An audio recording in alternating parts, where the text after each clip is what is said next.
me be as Christ to you. Pray that I might have the grace to let you be my servant too.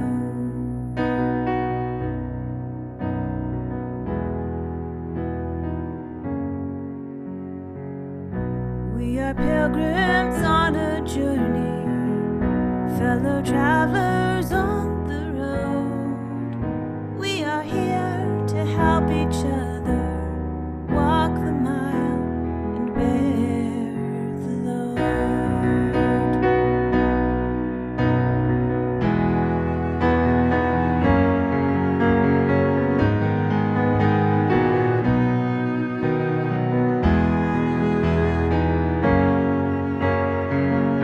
I will hold the Christ light for you in the nighttime of your fears.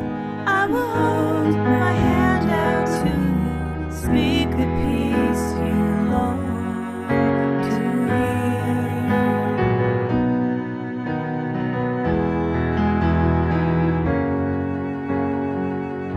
I will weep when you are weeping, when you laugh, I'll laugh with you.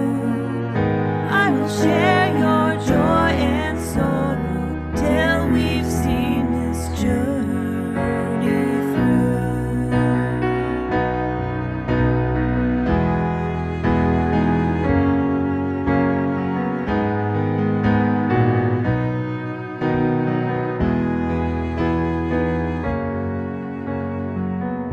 When we sing to God in heaven, we shall find such harmony, born of all we've known together, of Christ's love and agony.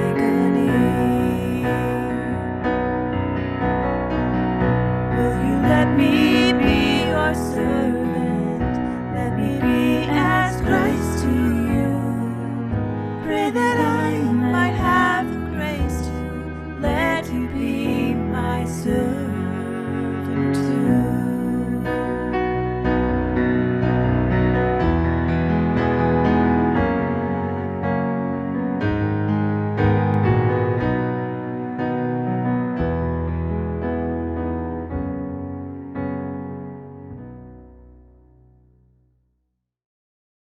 Stevenson with Christian Reformed Disability Concerns. I'm really excited that we can be together today and in coming weeks for this series, Walking Alongside Caregivers.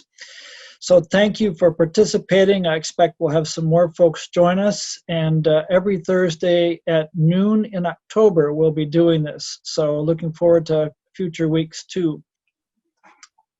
So I want to welcome Lynn Bacalar, who's leading us in devotions today. It's a Bacalar day for devotions because those were his family members singing the Will You Let Me Be My Servant, that beautiful rendition of that lovely song. Len has served as a regional disability advocate along with his wife, Riney. Len and Riney have been serving as regional disability advocates for many years in CRC Classes Huron. So we deeply appreciate your work, Len, and thank you, and we're looking forward to hearing your devotional now. Good morning. The Bible reading I have taken is from Philippians 4, verse 16. Paul writes, "For even when I was in Thessalonica, you sent me aid again and again when I was in need." Paul cared deeply for the churches, and his whole life was committed to their well-being. And in these verses, he also thanks those who cared for him in his need while he was serving in his particular task. The gifts were probably material items, clothing, food, money, but probably also included a letter or two, words that gave him hope and encouragement. He calls them a fragrant offering, an acceptable sacrifice pleasing to God. A story I would like to share with you. Mary was excited to see new families come to her church. But one recent family was of special interest to her. A father with 2 boys and a girl had been coming quite regularly to the church over the last several months. Finally, one Sunday, Mary struck up a conversation with the father and discovered that his wife and youngest daughter, April, were at home.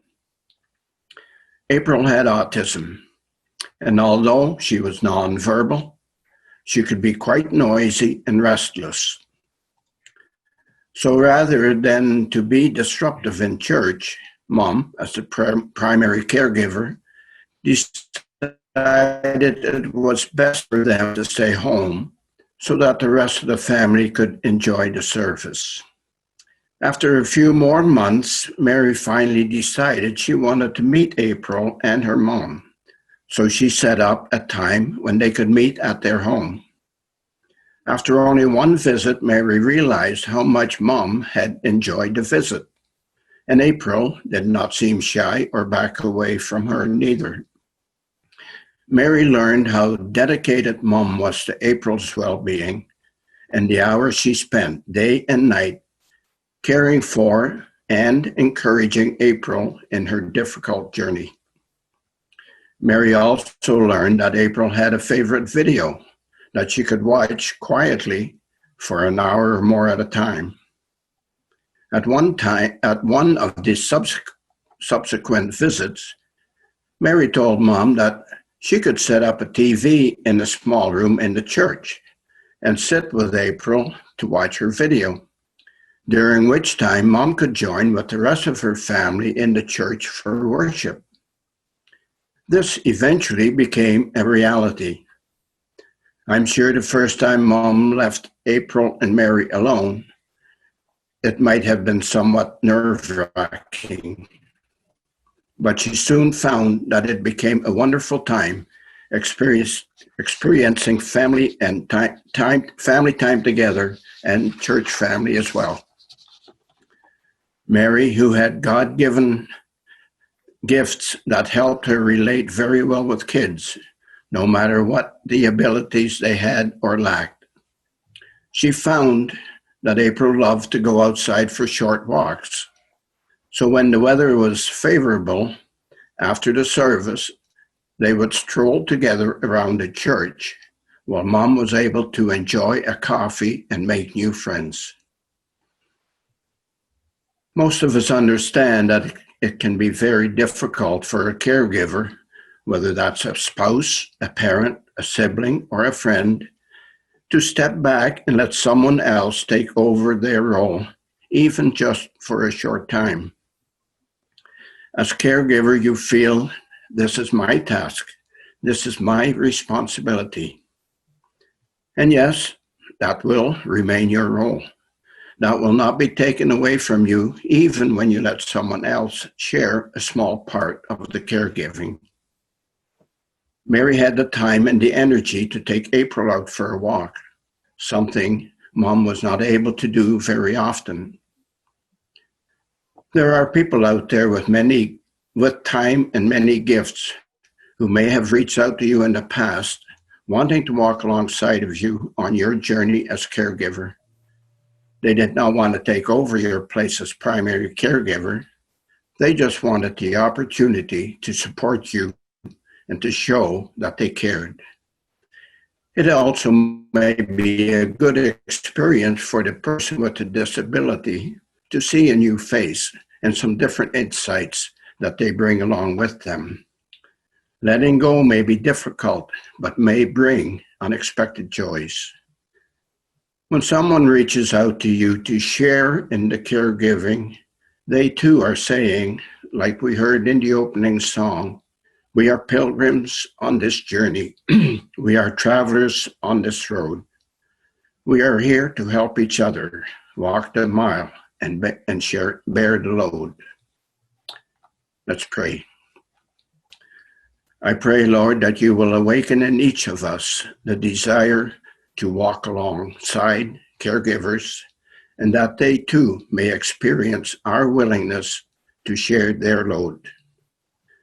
I pray, Lord, that you will bless Robin as she brings us ways and means in self-care for the caregiver. And when we are blessed, may we be a blessing to others. In Jesus' name, who taught us to love one another, we pray. Amen. Amen. Thank you so much, Lynn. Robin and I met once when Becky sponsored and organized a orientation session for all of us who are participating in this webinar series, and I was delighted to meet Robin for her sense of humor, her insight, and her deep care for other people. So that all is my personal experience with Robin already. Here's a bit more of the formal introduction, that she is the public education coordinator with the Alzheimer's Society of Waterloo and Wellington. Robin has been the public education coordinator with the Alzheimer's Society since 2005. Previous to that, she worked in long-term care since age 16, when she started as a nursing aide. Over the years, she worked in a variety of departments, including dietary, recreation, activation, and for many years as the admission coordinator for a long-term care home. Robin's degrees are from the University of Guelph. Her master's degree focused on helping people adapt to institutional living. Robin has also worked as a member of a special palliative care team in long-term care and with developmentally delayed individuals at the Kiwanis camp at Bellwood. So, and Robin will be speaking about self-care. So, Robin, let's all give a warm welcome to Robin Smart. Thank you for being here today. Thank you so much. Very kind. I am delighted to be here. And thank you, everybody who's giving up their lunch break to participate today. What I'd like to do is start by sharing my screen. And I'm going to take you through some slides, and then I'm going to take you through a couple of handouts. And what I'm going to suggest is that if you think of something as we go, I'd like you to type your question into the chat pod as you think of it. You don't have to wait till the very end. While it's fresh on your mind, feel free to do that. So it's all about caring. And I think Len, oh, he just left, and I wanted to tell him what a brilliant job he did. He practically gave my talk for me. So Len, you did great, and we didn't even collaborate ahead of time, but really what you had to say was on the money. So here we go, folks. As I take you through the slides, what I'm going to do is really be giving you quite a brief overview and then encouraging you to think about some of the questions that come up and to look at some of the materials that we're going to post afterwards for you. So I only have a half an hour, and this might seem a little fast, but don't worry, there'll be time to digest and take it apart when you get the other materials. So anybody on this call today is going to fit into one of these categories. If you don't, you are an alien, and you probably aren't familiar with caregiving. But there is nobody that I can think of that isn't in some way touched when it comes to caregiving. Maybe you are not the direct caregiver, but maybe somebody you know is, and through that ripple effect, you are still affected yourself. I think people are aware that mainly spouses take the brunt of caregiving. Daughters come in as the second group, daughters-in-law, sons, siblings, but everybody is involved. This is what's tricky, because everybody's journey is unique. Everybody has a different caregiving journey, although there are some commonalities, and we're going to look at commonalities today. Because the shift to caregiving, it can be sudden. Somebody had a stroke, somebody had a fall, somebody was in an accident, or it can be very slow. It can be insidious. Somebody is developing a chronic condition. Somebody might find themselves with Alzheimer's disease. Somebody might have a lung or a heart issue that worsens over time. And the thing is that caregiving often starts long before there's a formal diagnosis. A little bit here and a little more there, and it's definitely a situation where you don't always get credit because there's not always a label to be attached to the situation. What you do notice about caregiving is that as needs, unfortunately, needs go up as abilities go down. And that's common to whatever the situation is.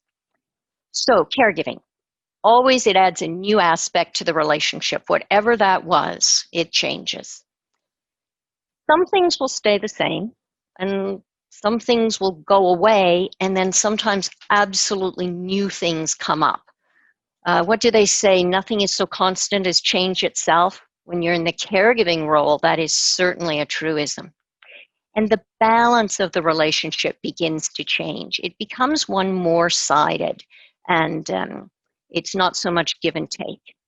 Now, I've got a cute, at least I think it's a cute picture on the screen right now. I can't hear you giggling, but I hope you're at least smiling. You might be smiling in recognition. You might be thinking, holy Toledo, that is the picture that I should have of myself on the screen today on the call. You may feel that under the duress of caregiving, you are starting to unravel, coming apart. And so we want to look at that and see what can we do about it. Why would the stripes come off the zebra? Look at all the different kinds of stresses that caregivers are under. These bubbles are just some of the things that impinge on people. And you will be getting a copy of the slides after the talk today. Becky's going to throw everything up on the website for you, so you can look at these in more detail and take more time. But there are stresses from every possible direction that you can think of. The actual physical caregiving is often not the biggest stress on people. There are many other impinging factors. So what are the signs of caregiver stress? The reason I'm going to go through these signs with you is that when there's that old phrase, you can't see the forest for the trees. When we're in the middle of caregiving, we very often don't have a particularly accurate picture of what's going on for ourselves. We're too busy doing the care. So I'd like you to take a moment and tune in and just think to yourself as I go through these 10 signs. Just if you have a pen and paper beside you, you might even want to put a tick mark down if that describes you as I go through the 10 signs. So first sign is denial. Denial about the diagnosis, denial about the disease or the situation, denial about the effects on the person you know. If you are in a state of denial, then it is not a good place to start building forward from. So that's number one. Number two, anger. You're angry at the person, you're angry with others, you're angry at God, you're angry with yourself. Anger is the second watch. Withdrawing socially. You don't want to stay in touch with friends. It's too hard. It's too overwhelming. You don't want to participate in activities. You don't care about going out. If this described you from the time you were 6 years old till your adulthood, then it might not be a change for you. But if this is a switch, if this is a change, if this is different, then this is a warning sign. Anxiety. You wake up anxious. You go to bed anxious. You have anxiety about facing the day, about specific parts within the day, about facing the future. This is the kind of anxiety that really impedes you from functioning. Depression. You feel sad, hopeless, blue, tearful, irritable. You just don't care. I want to take you back to the word irritable for a second. Often depression doesn't look like sitting around and crying, particularly in seniors.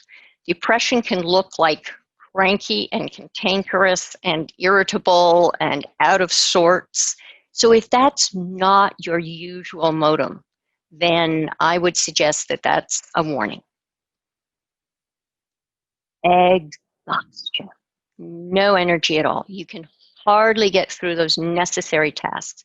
You just feel so tired all the time. That's a big flag.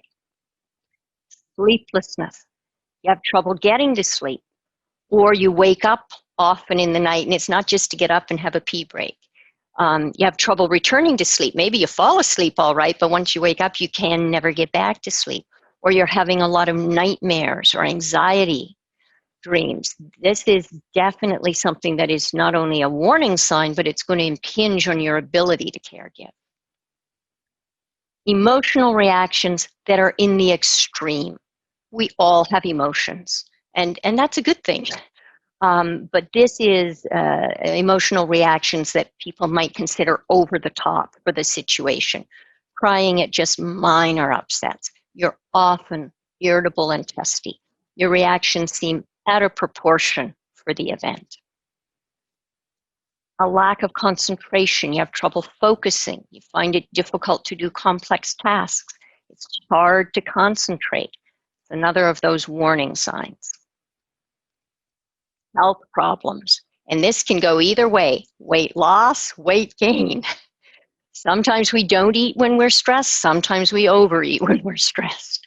You're often sick. It feels like you just get over a cold and you've got something else.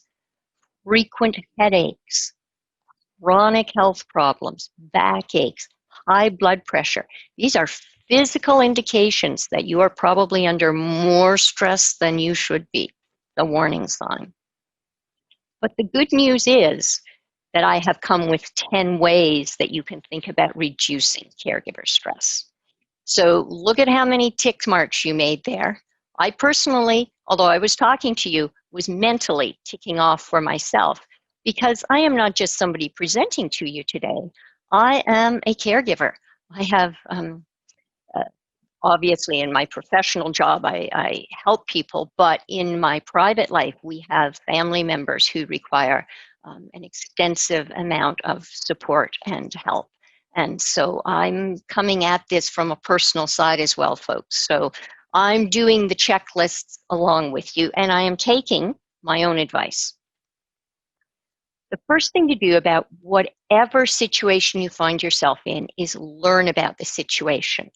Oh, been diagnosed with diabetes. What do I need to learn about diabetes? Oh, been diagnosed with COPD. What do I need to learn about that? Alzheimer's. What do I need to learn? Because if you have knowledge, you have power.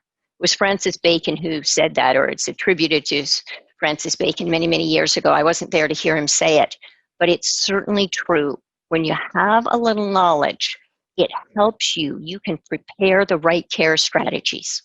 You can understand how the disease is not only affecting the person, which is very, very important, but how it might ripple out to affect friends, relatives, family members, others around him, co-workers. You can understand why certain behaviors might be happening. So you do need to have some knowledge. This is hard. This being realistic piece. This is really hard. Because it may be difficult, but if you're realistic about the disease, about changes that might occur, then you can be realistic about the need for future planning. And in a lot of ways, that's a gift to yourself to take care of certain things, whether it's getting paperwork in order for POAs and legal things, or whether it's deciding, okay, if something happened to me, what would our fallback plan be if I'm the primary caregiver? It's also really important that you're not unrealistic and have false hope about recovery. I don't want to squash anybody's hope, and things can go very well for many people, and that's a wonderful thing. But if you wake up every morning and think, well, it's okay, he's going to be back to whatever the situation was before, you know, he's not going to have a fall today, he's not going to have an outburst today, he's going to be able to breathe very easily today. If that's not realistic, then you're setting yourself up for a bad day. Know your limitations. Be realistic about yourself, how much you can do, what you value the most, like what's the priority for you to get done, about what it takes to ask for assistance. You know, that's not a bad thing to do. How can you get physical and emotional support? We all have limitations, and we do better if we recognize them and then work around them. How can we support ourselves? Accepting feelings. Wow, there's a whole bunch of feelings here. And when you run down the list, anger, happiness, sadness, contentment, guilt, embarrassment, fear, helplessness, we all have these feelings. If I had more time, I would ask the group to talk about these different feelings. Usually there's only one that they like, and that's the second one, happiness. Yeah, to live in happy life, that would be great. The reality is that we will have both what people label as positive and negative emotions. Emotions aren't really positive or negative, they just are. We have them, and it's our opinion of them that makes such a big difference. But those are pretty normal. So if you recognize that that is standard for what caregivers feel on the average day, you may have all of them, none of them, a mix of them, accept those feelings. That's pretty normal. You might be dealing with a lot of conflicting emotions. Now, I've got two lists here on the screen. On one side, we say loss and grief, resentment and anger, frustration, helplessness, depression, fear of how your family member should be taken care of if something happens to you and you're not there, guilt, inadequacy. Once again, people tend to label those as pretty negative feelings. But on the right-hand side of the page, there's pleasure and satisfaction of giving of yourself. There's a sense of purpose. You can feel needed, and that is vital. Everybody has to have a reason to swing their legs over the side of the bed in the morning. Feeling needed is a huge piece of that. You can pull together with friends, with family members to give care. And those are some positive things. And sometimes you feel conflicted because you feel on both sides of the page. You feel things out of both columns. And so that can be a little wearing. Just be aware it's normal. And to have a mix of feelings, very normal. I want to talk about sharing information with family and friends so that they understand about whatever you're going through, whatever the person needs. If people have more knowledge, they are better able to help and support you. They're better able to understand the situation and the person that you're a caregiver for. And if they have more knowledge, imagine if knowledge increases your comfort levels, knowing some things, imagine what it will do for their comfort levels. They are able to, I think, interact in a more natural and positive way.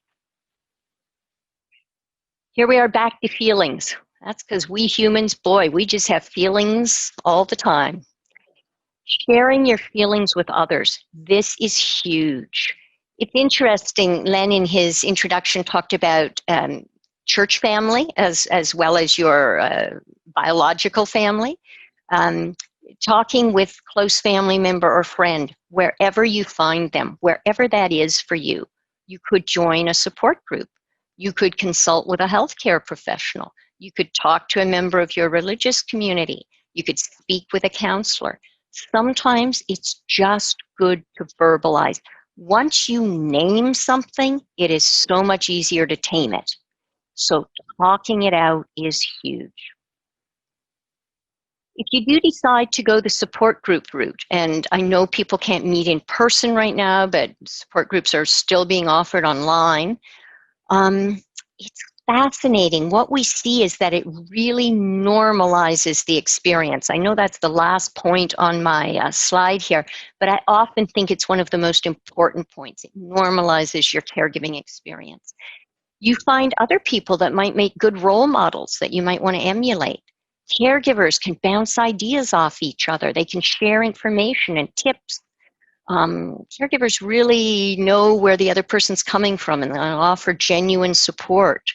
The facilitator in a care group, any sort of support group, can help you develop skills. Maybe you have to speak up for this person. Maybe you have to be their advocate. Maybe they can help you cope with stress. And again, it's a good place to express your feelings. Another one is to be positive. Your attitude can influence the way you feel. There are a myriad of studies that certainly prove this. Try to see the positive side. It can be difficult, I recognize that. I've been in the middle of some pretty not happy situations. But if you can focus on what people still can do, maybe they're bedridden, but what can they do while they're in bed? Or can they still interact? Can they still enjoy music? Can they still speak to me? Try to make each day count. That's an important thought. And looking for humor. Humor is actually huge. I hope that you have been blessed with a sense of humor. And I hope that you can retain that. Sometimes your stories change a bit. What you find funny changes, but keep your sense of humor if you can. Try to see the funny side. You know, I think it's interesting. The first quote here says, "Laughter sets the spirit free to move through even the most tragic circumstances." And that's from Captain Coffey, Gerald Coffey, POW, prisoner of war. If a person who has been through an experience like that doesn't know what he's talking about, nobody does. So, you know, we're talking from people who have been in difficult circumstances, and this is still their best piece of advice. Imagine Lord Byron, you wouldn't have thought that he said this, but always laugh when you can. It's cheap medicine. That's what Reader's Digest says. Laughter is the best medicine. That's their slogan. And Mark Twain, the famous humorist, against the force of laughter, nothing can stand. So try to find something to smile about every day. Taking care of yourself. This might be why you tuned in today. These are things we all know.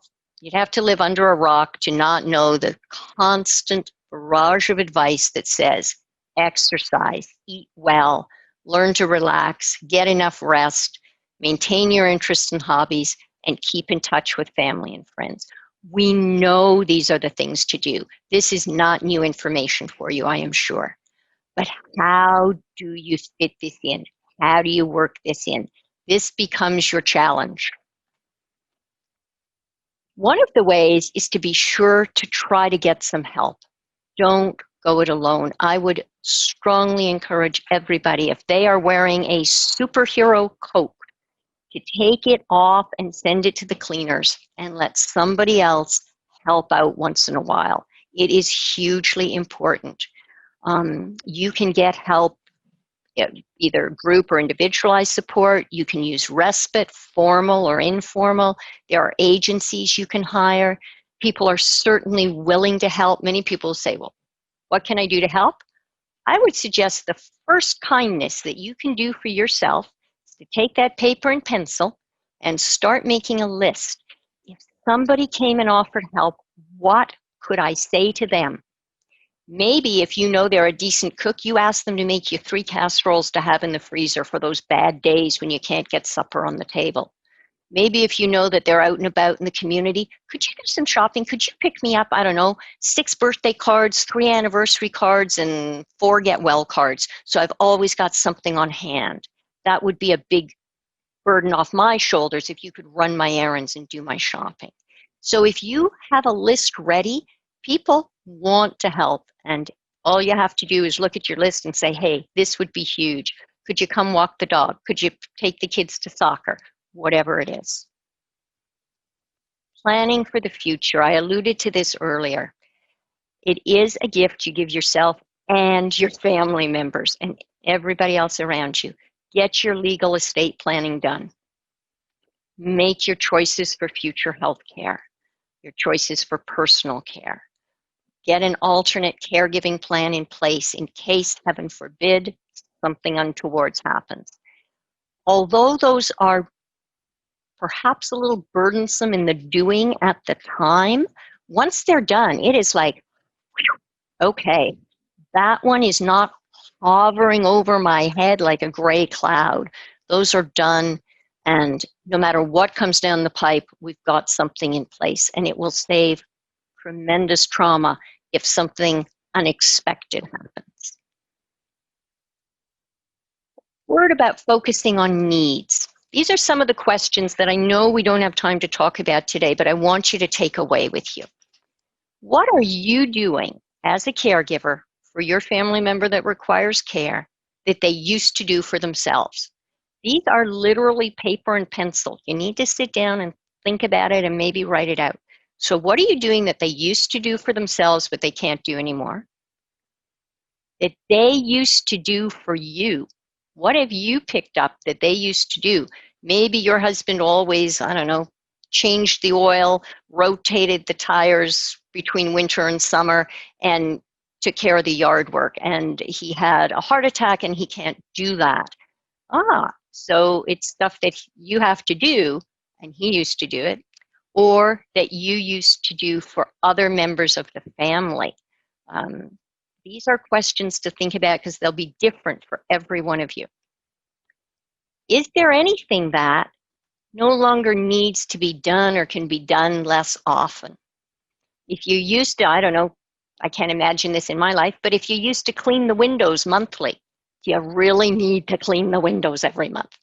Think about prioritizing things. Is there something, and this goes back to the asking for help, another family member or a friend of the family can do? Can you hire somebody? If trimming the hedges and the yard work gets overwhelming, can you hire somebody? Can you get a community support in to help you? A word about your own needs. As a caregiver, we tend to put our needs on the back burner. But make a list. Here I am with my paper and pencil. I'm a firm believer in write it out. There's a huge connection between the brain and the physicality of writing things out. Make a list of the things that are very important to you. How can you maintain that list? Realistically, if you're a caregiver, you're not going to be able to do everything.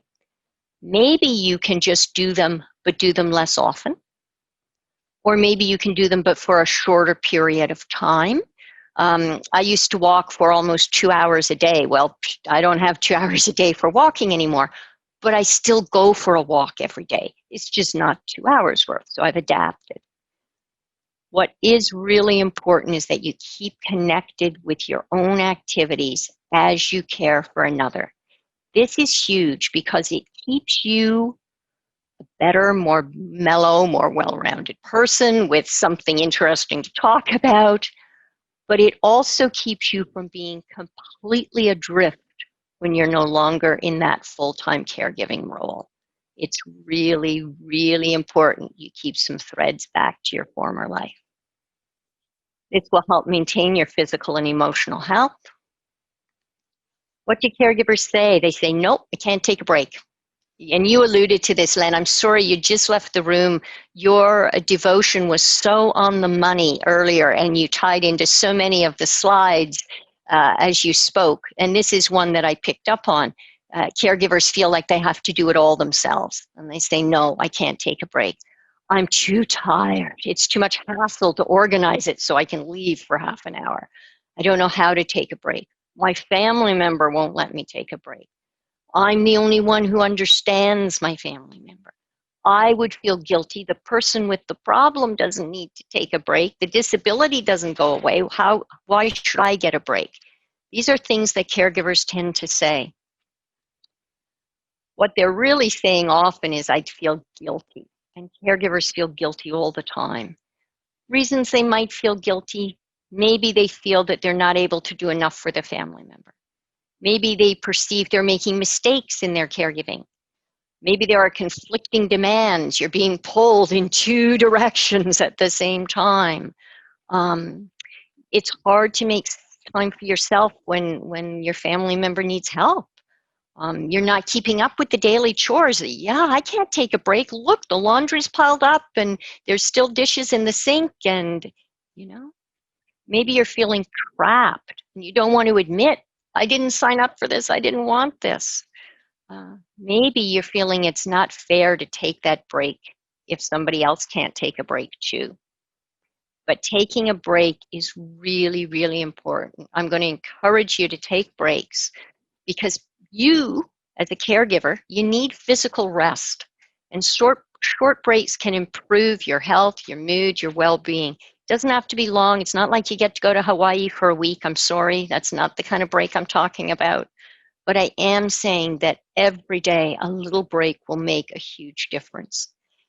It's hugely important that you meet other people, that you don't become isolated. And when you don't take time for yourself, you're not replenishing your own sugar bowl, and you will have no sugar to sprinkle on the person that you're the caregiver to if you do not replenish your own. Another set of questions for you: sources of strength. Think about other situations that you've been in that required you to cope with change, because becoming a caregiver is a change. How did you manage?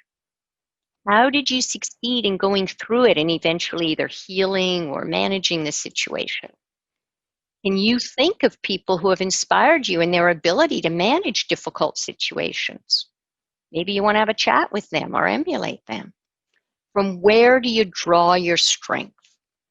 And there are many right answers. Many right answers. So are you being realistic about your abilities to be a caregiver? Do you think that all caregivers are strong, courageous individuals? Yeah. Caregivers are the people that just show up and do the best they can. So taking care of yourself, even if it's only 5 minutes, allow time, build it into your routine just for yourself. Again, I alluded earlier to the idea of writing as being very good for your emotions and for your brains. Keep a journal, keep a diary. You don't have to show it to anybody. It doesn't have to be spelled right. Spill it out. Get it out of you and onto the page. There are all sorts of relaxation techniques, deep breathing exercises, visualization, yoga, tai chi, meditation, massage, exercise, exercise, exercise. Comes up every article you read, every time you turn the TV on. That's because it is so good for your body, your brain, and your stress level. Use respite in ways that replenish you. Don't get your respite and decide, okay, I'm going to wash the floors. Unless that is really searingly important to your soul, use your respite time to be good to yourself. And learn how to do some of your activities while keeping the care recipient with you. Sometimes you can adapt so you can do crafts alongside the bed. Sometimes you can adapt so that the person can actually come with you while you do something. Every situation is unique and different, but think about, is that possible? I'm going to encourage you to eat nutritious meals, get enough sleep, exercise. It comes up again and again. Regular medical checkups. What I've seen are people who take great health care of the person they are caring for and neglect their own. They do not go to doctor's appointments. They don't get their own dental appointments. They don't even brush their own teeth. They make sure the person's are brushed, but they're too tired to brush their own. Not a good plan. Involve others. I've suggested you make that list of what you need help with. Maintain your social contacts. Talk about it. Deal constructively with your negative feelings. And think about what else might work for you. So there's your summary. There's your summary. Stay flexible. Now, my chiropractor, he doesn't like me to do that, but the idea is be as flexible as you can be. And stay proud of yourself because it takes a lot to care for another. So care for yourself, cope with your grief, stay strong. What you do is so valuable. Whether you're paid for it or not, let me tell you, you are doing valuable work. I have some resources. You will find these on the website afterwards, and I'm going to show some of them to you. If for any reason you are a caregiver for somebody living with dementia, please, any form of dementia. We are not just the Alzheimer's Society. We are the Alzheimer's and Related Dementia Society. So any cognitive impairment issues, we're the place to go to. Please contact us. Our services are offered at no charge, so you can't not afford us. I know Becky's going to get some questions, but I'm going to do a different screen share with you for just a minute. I am looking at the time, Becky. I know I'm trying to get myself back on time. Okay, this one is something that we're going to show you. It's called Ways to Help. And I know it says Alzheimer's disease across the top of it, but seriously, the information in here is all sorts of useful information, no matter who you're visiting, no matter what the situation is. If somebody is impaired due to chronic emphysema, if somebody is impaired due to Parkinson's, if somebody is impaired due to who knows what situation you're up against, the information in this little booklet, if you're coming in as a visitor, is good information for you to have. So I'm going to let you. The next thing I want to show you is some ideas of self-care. I've been saying take care of yourself, and you're going, well, what should I do? What should I do? Here are the practical, reasonable things to do. And again, this is posted, will be posted on the website for you. just what to do. And it's divided into many. Snuggle under a cozy blanket, throw it in the dryer for 5 minutes, or get a beach towel, throw it in the dryer, get it warm, wrap it around yourself. Sensory things, things that would give you pleasure, only when it's safe. COVID, I recognize that this was written before COVID was in place. Use some common sense around some of these. Mental mastery. Believe it or not, doing one tiny activity like cleaning out one drawer or one closet makes you feel in control again and is very positive for you. Trying a new activity, very good for your brain. Spiritual, we've got all sorts of suggestions. Emotional, things that you can do. So physical activities, social activities. I know we don't have time to go through the whole thing. I will stop. And then the last thing that I brought you were, and again, it says Alzheimer's on it because I work for the Alzheimer's Society. Just put your finger over that part and read Reducing Caregiver Stress, because it's legitimate information, and it's the 10 things to watch for and the 10 ways to reduce caregiver stress. So Becky, I think I made it right on time for you. I'm going to stop sharing my screen, and I'm going to see if they put in any questions. I don't have any questions, so you could have carried on a little bit. But Mark just put one in, so there we go. I'm just not unrealistically optimistic. I have to open it. I can only see part of it. Do you want me to just read it to you? I might as well just read it. Discouragement. Okay. So the question is, okay. How do you suggest we be positive, which you recommend, and not be unrealistically optimistic, which you say leads to discouragement? It is a balancing act, isn't it? It is a balancing act.